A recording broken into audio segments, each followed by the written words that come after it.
You know, we've been on the ground here in Israel for the past several days, and I've seen a lot.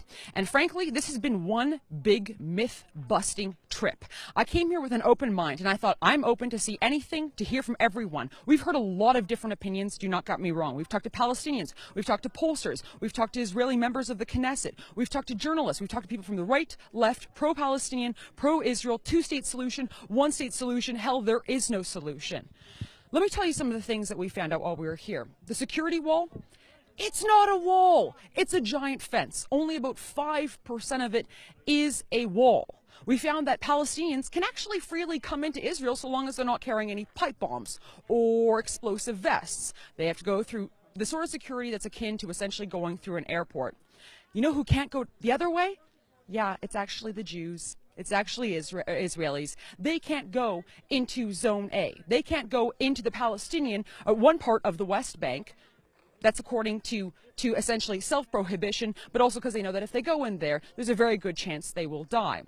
I'm a Christian. I really would have liked to see Bethlehem while I was here, you know, where my Lord and Savior was born.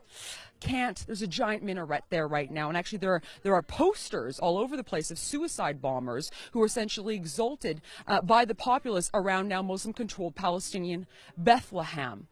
I should mention, by the way, that also behind me is an Israeli military hospital where they treat just Israelis. No, they actually treat a lot of Syrians there.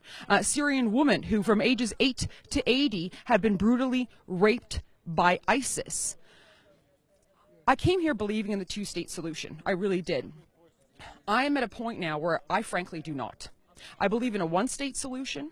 I believe that the only way that this little sliver, a sliver of land that could fit into one of the smallest states, New Jersey, the only way that this little piece of sand, these rocks, will remain free is if Israelis are in control of it. Because I'm worried that if you allow any portion of the West Bank or otherwise to become under Palestinian PLO, essentially terrorist or let alone Hamas control, it's going to look like that.